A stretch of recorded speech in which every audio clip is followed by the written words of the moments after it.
Well then, good morning, everybody. How are you all doing? Sam here, United People's TV. It's 10:03. We're bang on time for anybody who's been here long enough. Yeah, it's going to be a busy show. Jeez, is there a day where I don't say that anymore? No, that's going to be me every single day for the next few months. It is going to be a busy show. We are going to be focusing on the clear out that Ten Hag is doing. We know already there's a couple that have left, Phil Jones, Jack Butland, but there are going to be more coming. Plenty more coming, and it's so crucial to this summer being a success is how well we do with the players who are leaving as well as the players who are joining. We're going to speak about Min-Jae a little bit later in the show. Moises Caicedo. We'll speak about Harry Maguire to Spurs, Dean Henderson to Nottingham Forest, Donny van der Beek. Plenty, so many things that we will talk about this morning. As always, welcome aboard if you're watching on YouTube or on Facebook. Let me see who's down here. Chris Fox, good morning to you. We've got Gwynfor Lloyd watching on YouTube. We've got Stephen, Ruben, Miles, Josh, you're there. T, you're there. Ewald, we've got Anthony. We've got Nigel. We've got Wayne, Maddie, Jonesy. We're doing that. Asan, Charlie, good morning to all of you. Nigel, Egbert. I like Egbert. It's a good name. It's a good name indeed. But good morning to everyone. Who's on Facebook? Simon Scratcher. How you doing, mate? That's a cool name. We've got Shardo, George, Addy, Chernor, Cudsy. Plenty of you join. Oh, look at that, man. Thank you very much, William, for sending a super chat. Straight away, look at that. First time sending in a super chat. Big up, Sam. Love the channel, love community. Thank you very much, William. Love it to have you on board, man. And, well, great to have you all joining in this morning. I want to start this show with Gwynfor saying, you all say my full name. It's because it pops up. I don't see many Gwynfors down there. Right, there's one thing I want to talk about quickly before, well, a couple of things I want to talk about before we head into the full conversation around sales. This is going to be the first one. I'm sure you've all seen the story that broke yesterday. The allegations that came out of Brazil around Anthony and around his ex-girlfriend. Now, I'm not going to be discussing them. I don't want anybody to be discussing them in the chat. Let more details come out about this before we start pointing fingers and before we just let it. It came out yesterday, and I'm not going to be touching it at this moment in time. All right. So I want to make that clear straight away at the start of this show. Cool. Let's move on there. Well, not move on, but that will be addressed once we have more information. Okay. That's what I would say. Something that happened yesterday, which didn't happen in the world of football, but it's kind of it's just a bit of a, I don't know the right way to describe it. It's just the way sport is going, right? PGA Tour announced a merger with Live Golf. And of course, Live Golf is funded by the Public Investment Fund of Saudi Arabia. After a year of arguing against them, they've merged with them. I think that's quite a big moment in sport.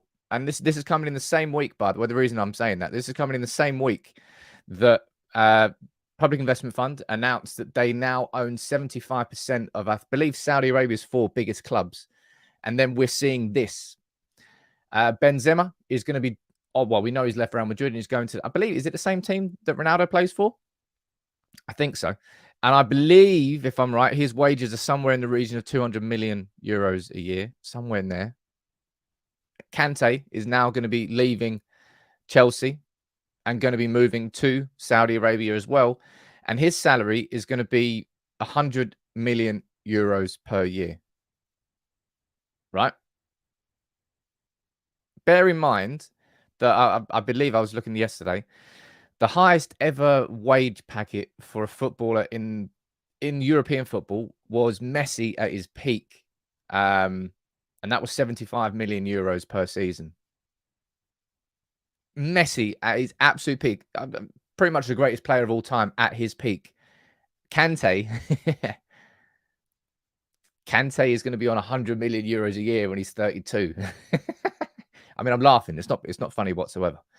If you remember a good few years ago, where when the Chinese Super League, they started buying up tons of players and they were offering ridiculous wages. I mean, it's why N'Gala was on so much money when we signed him.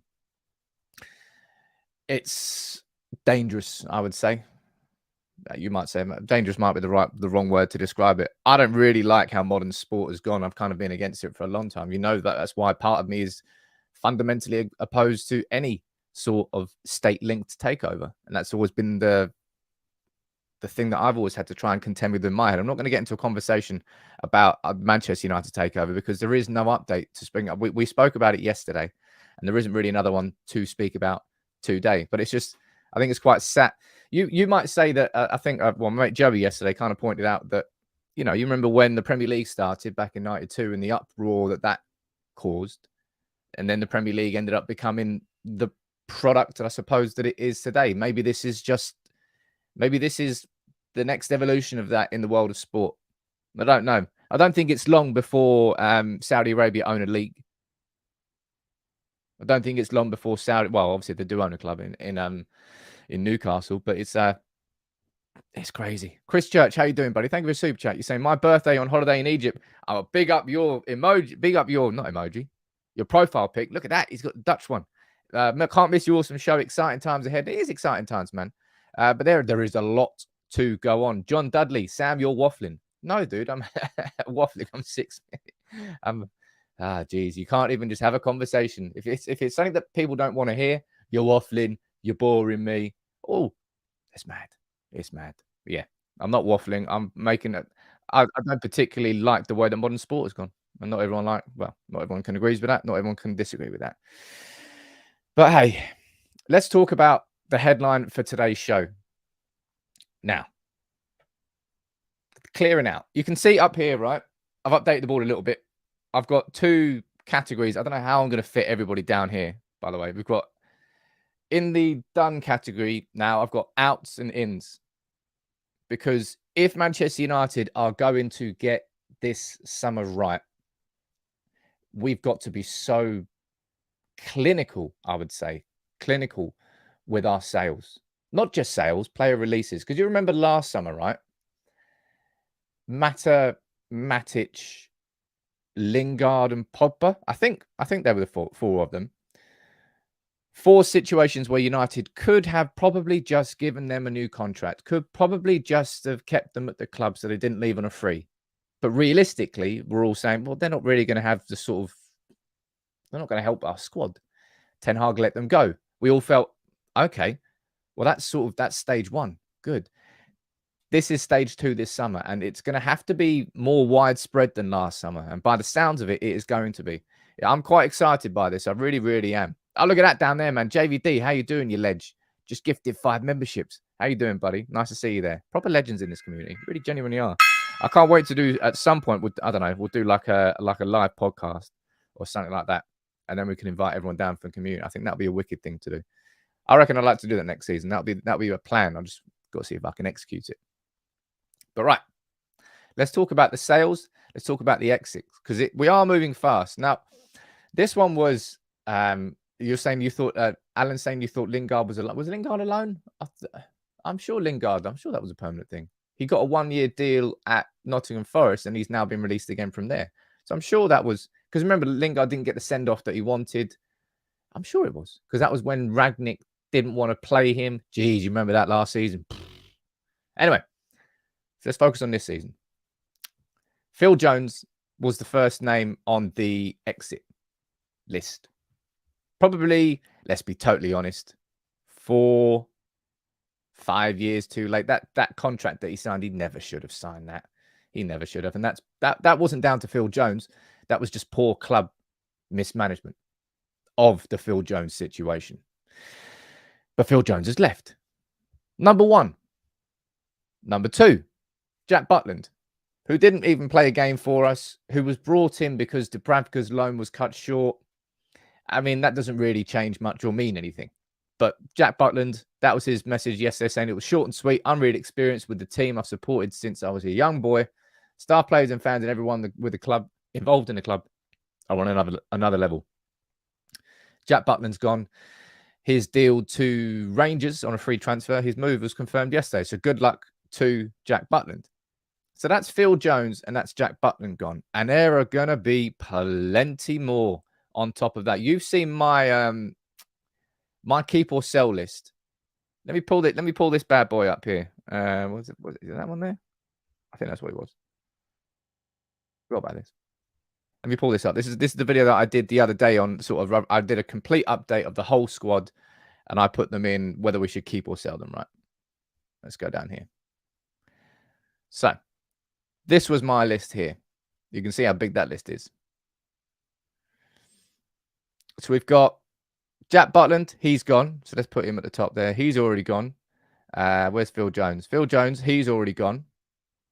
Now let's talk about who's next on this list, because Fabrizio Romano has, well, there's quite a few to talk about. Harry Maguire, Wout Weghorst, Dean Henderson, Donny van der Beek, Erik Bailly, Alex Telles. Now, Wout Weghorst is, yeah, he's third on that list there.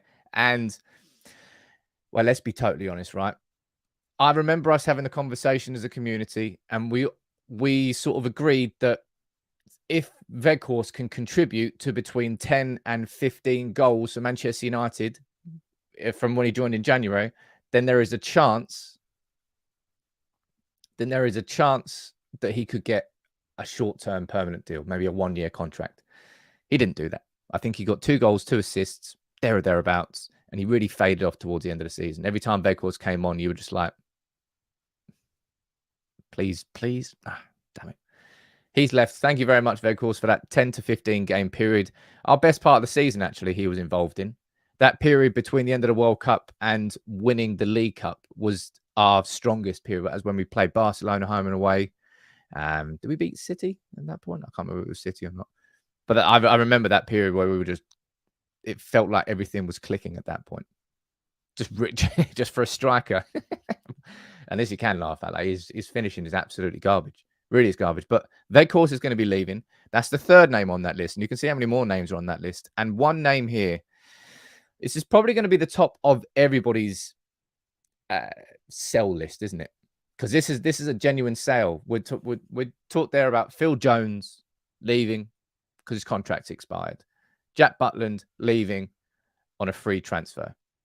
Harry Maguire is a different kettle of fish altogether. Spurs are interested in signing him. Now, I've seen mad people say, oh, Harry Maguire is the worst transfer in Manchester United's history. It's like, yeah, there are plenty of transfers that you are forgetting about if you're going to put Maguire up. When was it that season? That season going up to the Euros where England lost the final. I believe Harry Maguire was in contention for Premier League team of the season. He made it into the Euros team of the tournament. Was that the one? I think it was. Was he injured in the build-up to that tournament? Might be. I don't know whether I'm making that up in my head. Spurs are interested in signing him. Obviously, Postecoglou has come in. This is coming from Sammy Motbell from the Daily Mail, and this is coming from Matt Law from the Times. How much do you... And I think we've spoken about this before. What do you think is a genuinely realistic price to ask for Harry Maguire? Because I've made it clear that I've always felt that Harry Maguire is in the region of a 30 to 40 million pound player. Now, the fact that it's Spurs is an interesting one. If you go down here, you see what Matt Law is saying. Look, Tottenham have shown an interest in signing Harry Kane in a move that would delight... Sorry. Tottenham have shown an interest in signing Harry Maguire in a move that would delight Harry Kane. The Spurs' interest is in no way linked to United's desire to sign Kane, and there is no suggestion of the potential for each player to move in the opposite direction as part of a deal.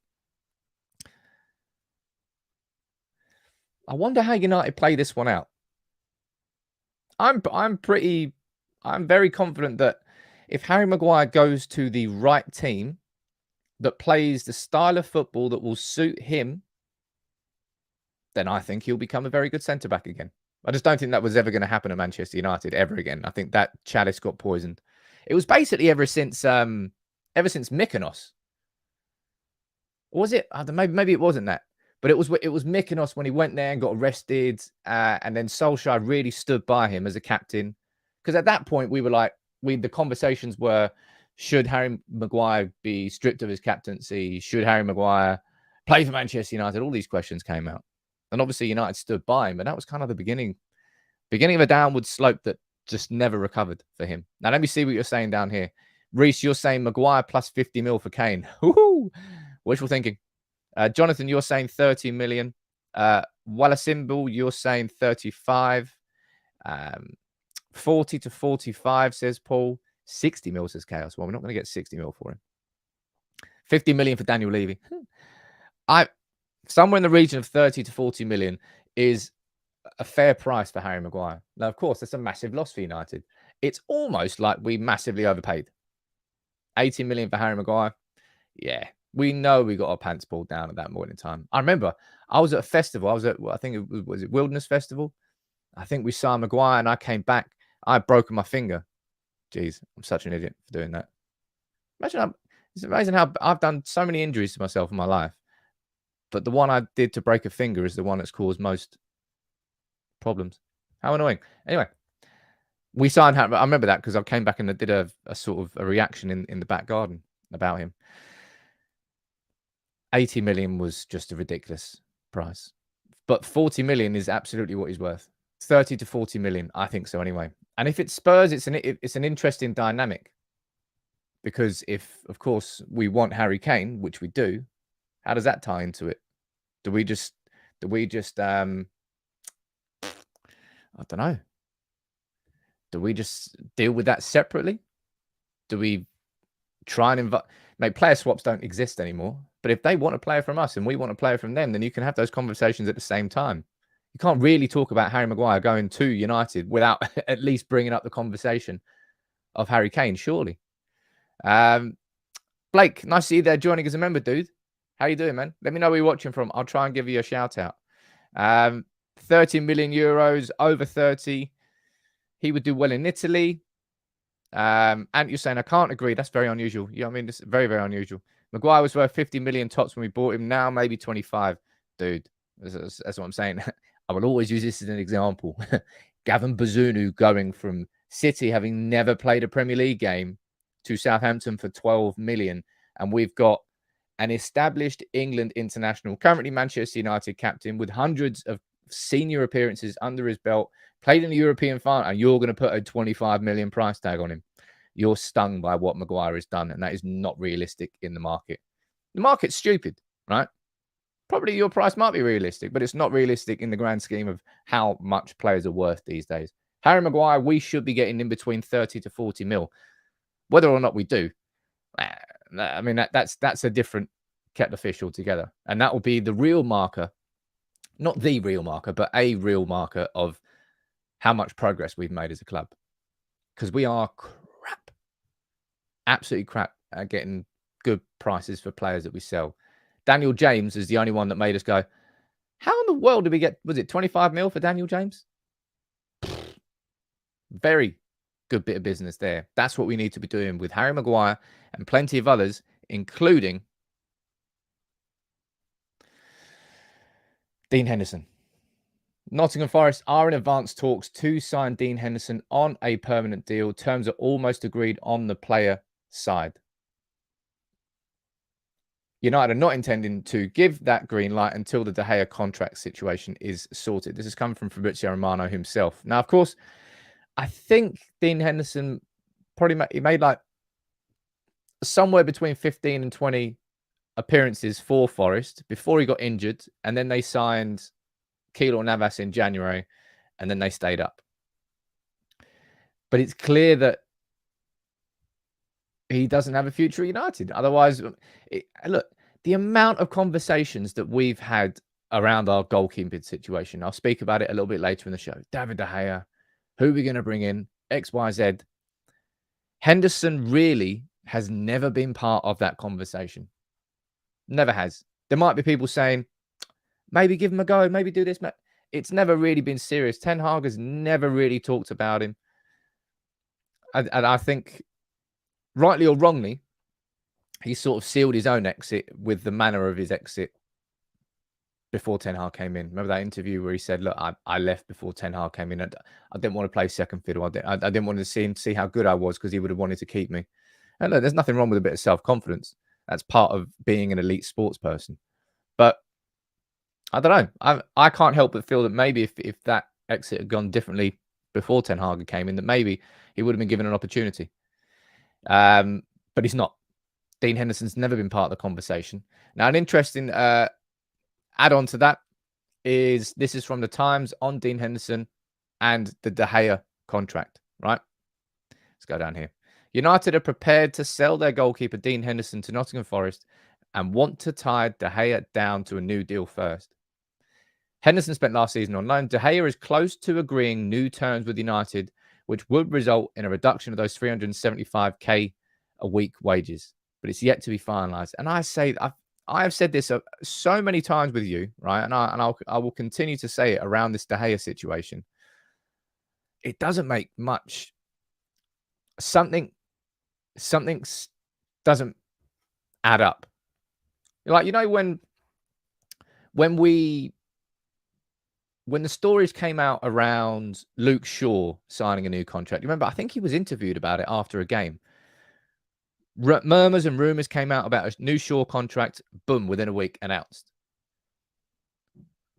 Remember Fabrizio Romano tweeting about Diogo Dalot getting a new contract? I think he mentioned it a fair bit earlier, but then as soon as it accelerated, boom, it got announced really nice and quickly.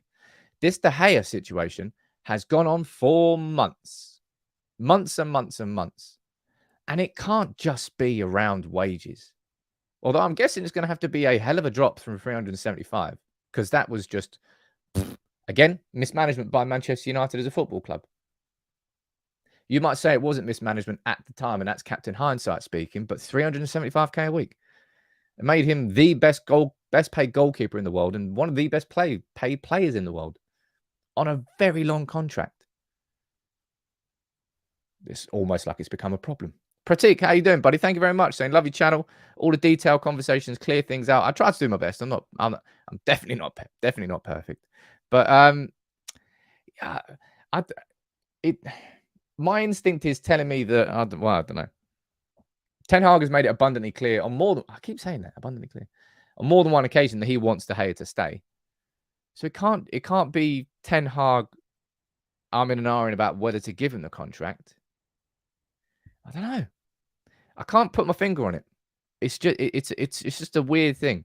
But De Gea looks like he's going to be signing that contract, right? We know that now.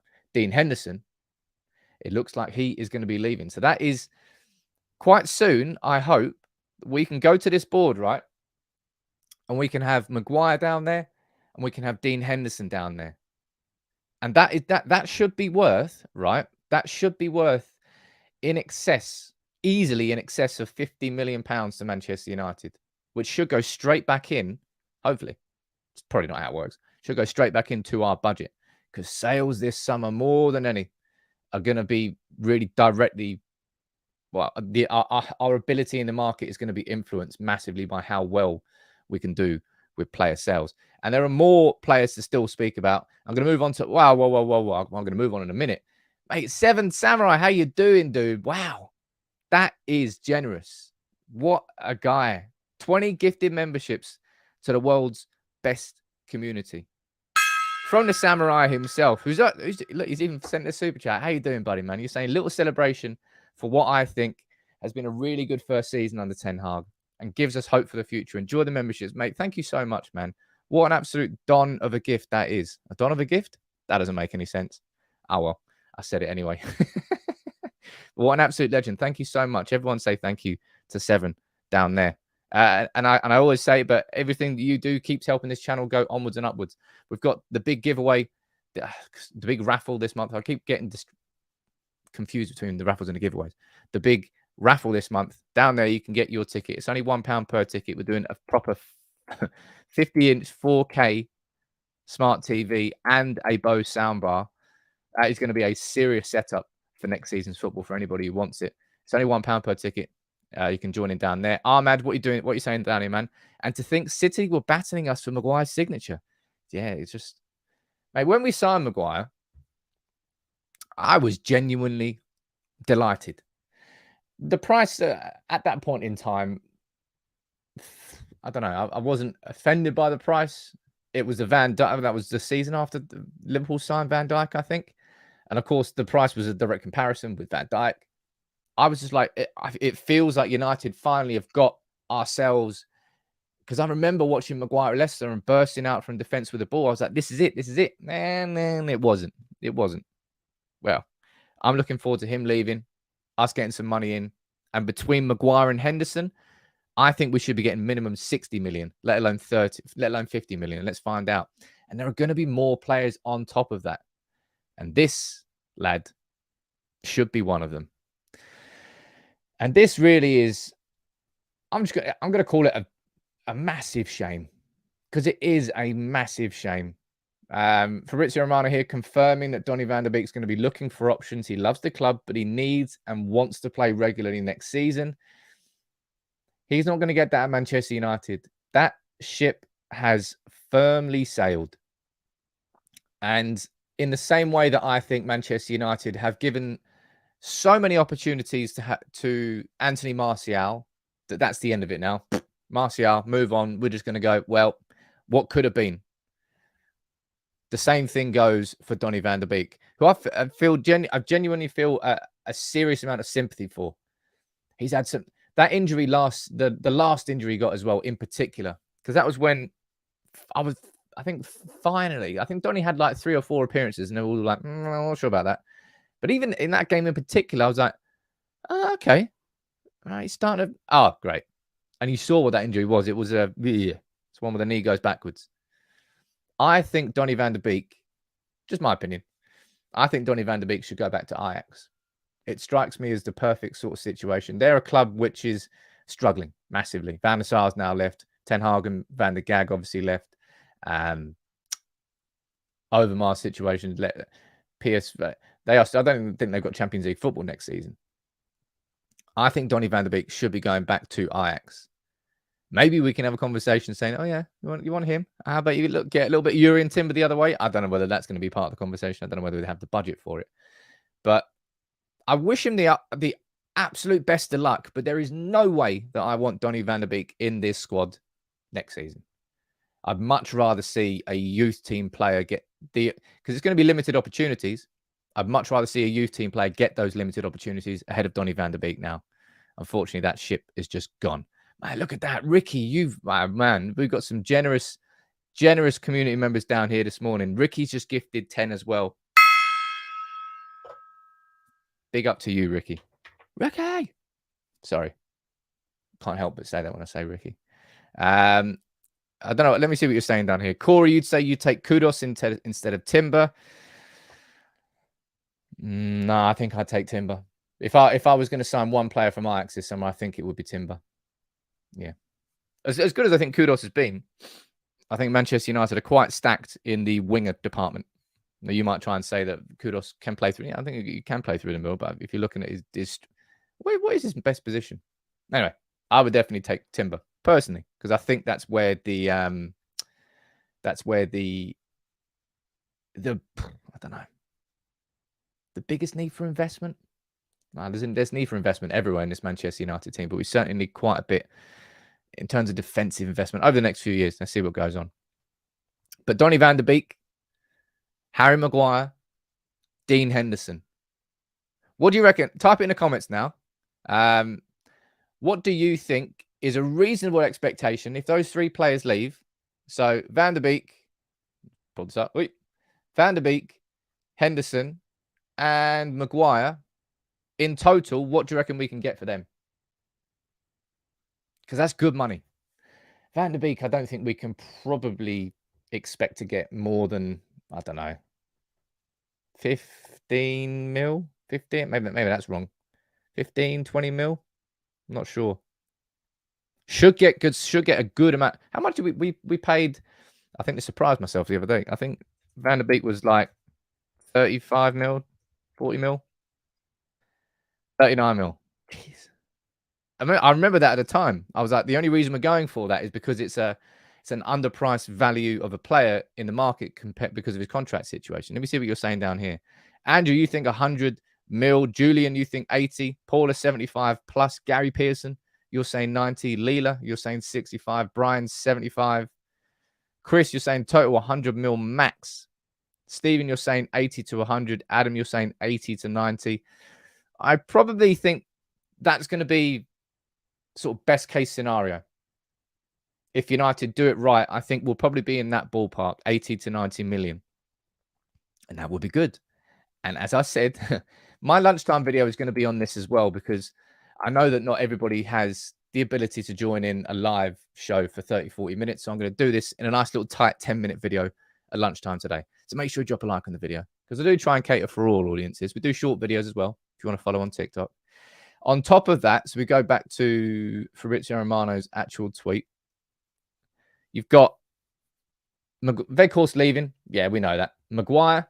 Yeah, good. That decision has been made. Remember that, who was it that tried to sign Maguire in January? I can't remember what club it was.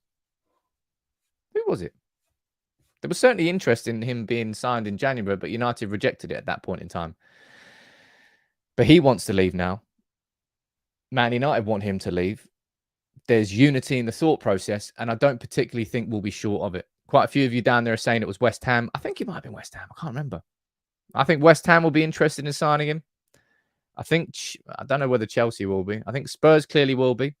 I think Harry Maguire goes to another Premier League club and looks decent again. But fine for him to be leaving. So Maguire, done. Weghorst, good. Henderson, needed. Van der Beek, I would say it's a right call. And then you got Erik Bailly and Alex Telles, who I don't think United are going to get much for them. I'll be completely honest. I think it's going to be pretty paltry in terms of how much they are actually worth. Erik Bailly in particular. You remember when he joined Marseille? I think they had an obligation to buy him if he had a certain number of appearances for them, and then they ended up booting a player in the chest and getting banned. So, so they didn't pay that. They weren't obliged to. I think you're looking at somewhere probably short of 20 million for both of them. I think, and you might say that's undervalued. No, I would probably agree it is undervalued, but I think that's what they're going to go for. I don't think we're going to get a substantial amount of money for them. But what you do get, now this I'm going to pull up here. Actually, we'll speak about one more player here, right? And then this isn't the last player I think we should be speaking about, and that's why I've done this, right? Where is it gone? On there. So look, we've mentioned there Butland, Phil Jones, Weghorst. We've mentioned Van der Beek. We've mentioned Alex Telles. We've mentioned Erik Bailly. Oh, there. We've mentioned Harry Maguire. And we've mentioned Dean Henderson. So that's 1, 2, 3, 4, 5, 6, 7, 8. And I still think we know full well that Twanzebe is going to be going. Right, let's put him there. We know, maybe not full well, but I'll be surprised if Manchester United, let's put that over there. I would be surprised if Manchester United renewed or gave some bits of that contract. So that's 1, 2, 3, 4, 5, 6, 7, 8, 9, 10. And then I think you've still got Brandon Williams involved in that. I think you've got Anthony Martial involved in that. And I do genuinely feel that Scott McTominay, if the right bid comes in, is involved in that. But the Martial and the McTominay ones, Martial, McTominay, I think are only going to happen after we make signings. Because the squad in the position that is currently in, like we cannot afford to be letting them go until we know already that these players are in. So Martial and McTominay, I think, will be conversations that we have a little bit further down the line. Jadon Sancho, if a big offer comes in, that's why McTominay's in the question marks, right? I think that question mark changes if we make the right signings. I think Martial is just a goner anyway. But this, like, if you go over here now and you have a look at these, right? Let's not take these wages as gospel, but let's just say they're correct to within, I don't know, a 10% margin of error. No, thereabouts. You can see how much money we're going to be saving on a weekly basis. Let's go through this. We've got, who have we got? Harry Maguire, 190 grand a week. Johnny Van der Beek, 120 grand a week. 120 grand a week. My God. Dean Henderson, 100 grand a week. Alex Telles, 93 grand a week. My word. How do you get that contract? Erik Bailly, 80 grand a week. Brandon Williams, if that happens, 65 grand a week. You can probably guess that roughly thereabouts that Veghorst will be on 50 grand a week and Sabitzer will be on 50 grand a week. Ish thereabouts. And you've got let's say, how much was Phil Jones on? I think let's call Phil Jones 100 grand a week. Ish thereabouts. Now, of course, that doesn't include Scott McTominay. But let's say that happened. No, let's leave that out for the time being because I think there's question marks around. Of course, question marks around Martial too. But look how much that is per week. In excess of £800,000 a week. Now, remember that we got Cristiano Ronaldo off the books. That was £500,000 a week. We're going to be having the David De Gea reduced contract. That's going to be coming down from 375 to, I mean, sod knows who's involved in that.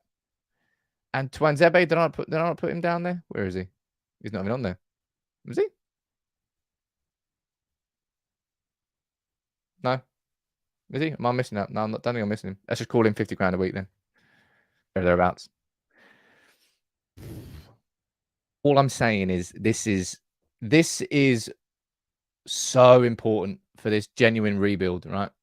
This is the summer where it makes sense and it's actually happening. It's actually happening. And I thought it was going to take longer before we were going to hear these stories because of the takeover, because of everything. But no, this is good. Now, as I said, those numbers there are very, very, they're not perfect. I'm not saying that we're guaranteed to be saving 900 grand a week, but it's a lot of dough, right? It's way in excess of $500,000 per week that we'll be saving. It was already $500,000 with De Gea. Sorry, it was already $500,000 with Ronaldo. It probably is going to be the best part of I imagine De Gea's is going to go down to around about 200 grand a week, thereabouts. That's going to be another 175 grand off. Plus all of that, we're looking north of $1 million, somewhere between $1 million to $1.5 million per week in changes of wages that we've recuperated through players leaving from the start of the last season to what we should be here. And that is amazing. That really is. And it goes to show how bloated this damn squad is. It's ridiculous.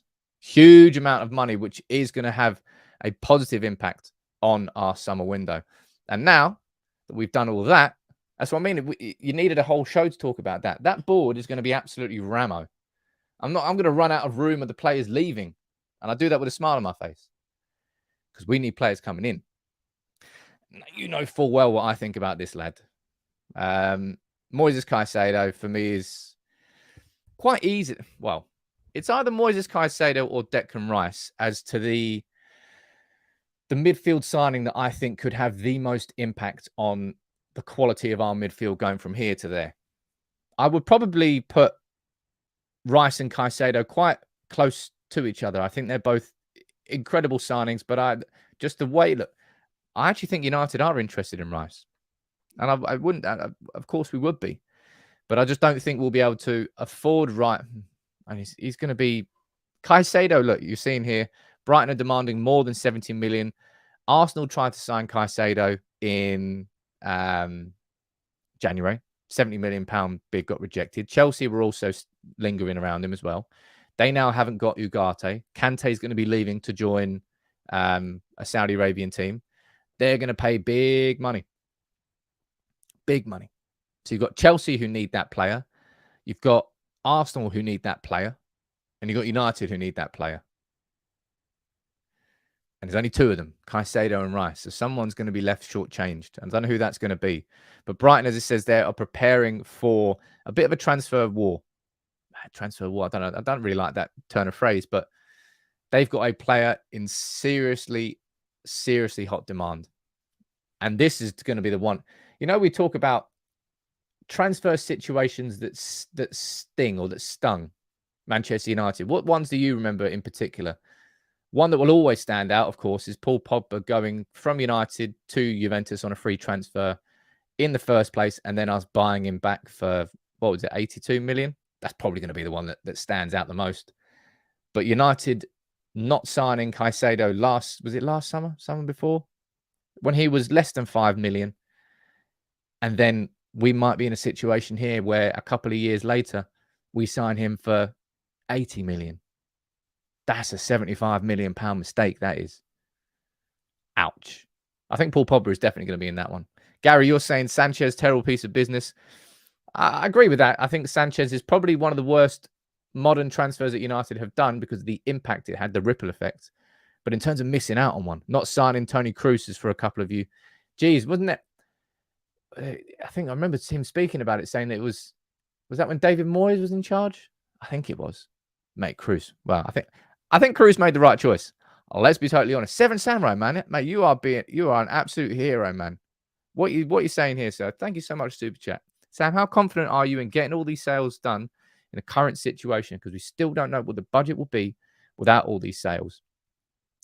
My video on FFP, I might try and get it out this weekend. I've been not delaying it, but it's a tough video to do to get right as well. We kind of know our budget, but how far our budget will stretch will completely depend on these sales. So like we're signing a new striker. Even if we sold no player, we're signing a new striker. But past that point, we don't know what's going on. And of course, Mason Mount looks like he's going to be the first signing. So that's going to be 50 mil out of the budget. Well, 70 mil if Chelsea get their way, which they're not going to. So then you need more money from that budget. Do you have enough money in the budget for Mount plus the striker of Kane's quality without sales? I don't know. You might do, but then you're pushing already that revolving credit facility, aka the company credit card. Let me see what you're saying down here about Rice is overrated. I think Rice. No, he's not. Rice is not overrated at all. I'm firmly in the camp of him. He is a top class player, and he is just going to get better when he leaves and goes to another club. I think he's shown massive development as a footballer and as a leader over these last 18 months. Yeah, he's a very, very good player, man. I can understand why West Ham fans love him. Of course, West Ham playing Fiorentina tonight.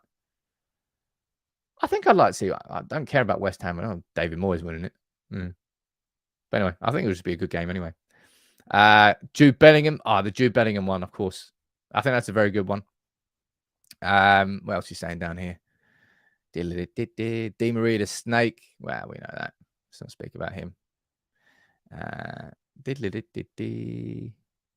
there's too many names down there. There's too many names to really run through. But let's go through the next talking point, which is this.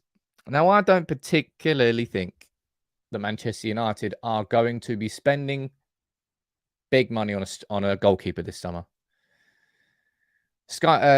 Dharma Sheth from Sky Sports yesterday speaking about Manchester United doing due diligence on new goalkeepers, and there's one standout candidate, and I think we kind of all know who that is, and that is Diogo Costa. In terms of the playing style, in terms of Man United signing our own version of an Henderson or an Alisson, Diogo Costa is probably the one who ticks the most boxes. Now, you could argue about David Raya. Yeah, you could argue about David Raya. Every goalkeeper has his flaws. There's no perfect goalkeeper. There's no perfect signing. But I don't think United are going to go out there and spend them, because I believe his release clause is in the region of 60 million euros, something like that. Which, if you look at how much Liverpool paid for Alisson, and I think Edison was quite cheap, that's kind of fair. But everything that we've seen so far points towards De Gea signing that new contract. Now, my opinion is sort of like pretty fixed now on De Gea. You can see he's down there on my 100% sell or release list, and I would absolutely love it if it just came out that he's actually not going to sign that deal. And I think it's slim. It's really slim possibility, but I think there still is a little chance of that happening, considering how long it's taken to go on. There's a couple of super chats here. Let me read these bad boys out. Don't want to miss them. Gene, thank you very much, dude, for sending a super chat. You're saying it'll be so frustrating if we miss out on Caicedo. He would jump at the chance to join us. I think he said, did he say? I don't know whether he came out with the words of it, but he was a United fan before he joined us. I think he came from, he's Ecuadorian, isn't he? Antonio Valencia having a little conversation in his ear. Like, he would absolutely love to join Manchester United for sure. Bully, how you doing, man? Nice to see you. Morning, pal. Window open soon. Do you think we'll find out anything anytime soon? I'm going to be speaking about the signing, which there's a lot of noise around this player, and it's not Mason Mount. And maybe this could be the first one, but I don't know. It all, of course, depends on the release clause. Spence, how you doing, buddy? I'd love Kane, but if getting Højlund means freeing up budget for a new keeper, then I think it's a no-brainer. I don't know. I don't think United are being that sort of clear cut with it. Sort of like, oh, if we're going to spend 100 million on Højlund, then we just spend 40 million on, 100 million on Kane, then we'll just spend 40 million on Højlund, and then all of a sudden we've got this money to spend on a goalkeeper. Or maybe that is what would happen. Maybe that would be the second part of the plan. I don't know. I've got another video planned on what I would consider the 5 most important signings that we could make this summer. And this man would be part of those 5. Now, you've probably seen, I've seen it as well. There's been an absolute ton of stories coming from the Italian press, mainly. Kind of probably unreliable sources, just a lot of whispers, a lot of murmurs. That's what I would say about the Kim Min-Jae to United story so far has been murmurs. But Fabrizio Romano here confirming that Man United want him, which you kind of already knew, that he is the main target. It seems like Ten Hag really is quite fixed on signing a centre-back. And the particular point down there that Fabrizio says about Manchester United are also monitoring the French market for plan B options. Good. United need to do their due diligence. Don't get shafted and put all your eggs in the Kim basket. And all of a sudden he goes, nah, I'm just going to join somewhere else. And they go, well, we don't know what to do now. No, you have plan Bs. You have plan Cs. Just like if Kane doesn't work out, you have plan Bs, like Højlund, like Moani. Or if Kim doesn't work out, well, Kim should work out. We know his release clause. It's £47.5 million. It's only valid in the first 2 weeks of July. These things are all known. And it feels like United have moved quite aggressively with these conversations around Kim. Now, I'm going to be doing a little short video on Kim tomorrow. It'll go out on TikTok, Instagram, and the likes, if you want to follow that. Nobody completed more passes in Serie A than Kim last season. His pass success rate was 90.8%. He gave, I think he's in the 90th percentile for progressive passes as a centre-back. You can completely, he fits like a glove. Absolutely fits like a glove in the system of Erik Ten Hag and in terms of ball progression from deep. And Kim, for me, is that signing that makes perfect sense when I look at the evolution of the Ten Hag system, which, again, is going to be a video unto itself a little bit further down the line when we've actually got more signings in. But instead of having that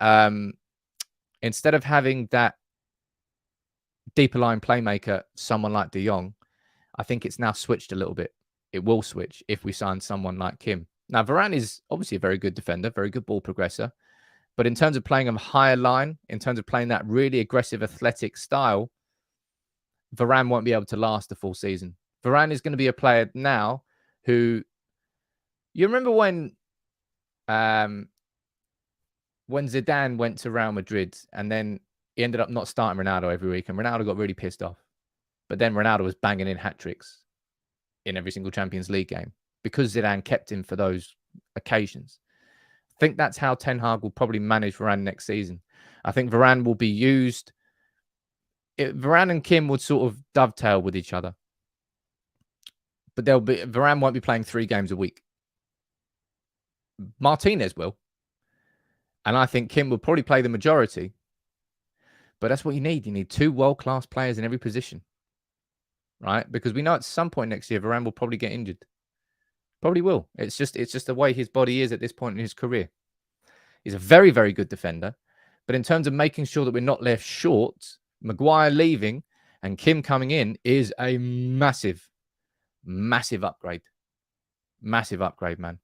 Let me see what you're saying down here. Alex, how you doing, dude? Jeez. I love this community. I really, really do.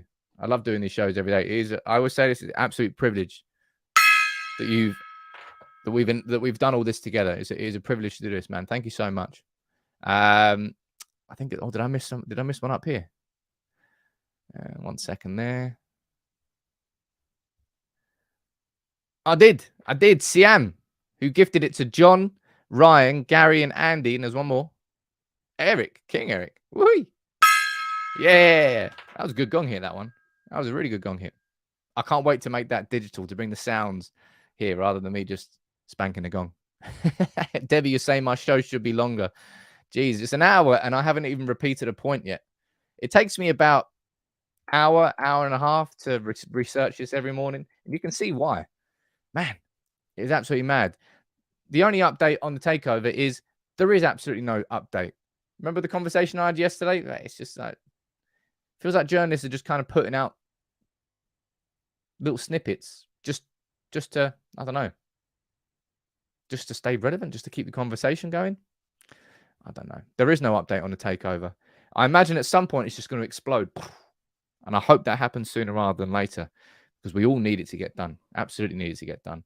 But the big news today, and this is going to be my lunchtime video. I'm going to wrap this up into a short 10-minute video.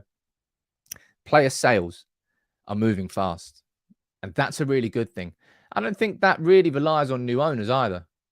Because it's not as if a new owner is going to come in, right? When it comes to managers managing their squad, a manager has complete veto on who stays and who goes.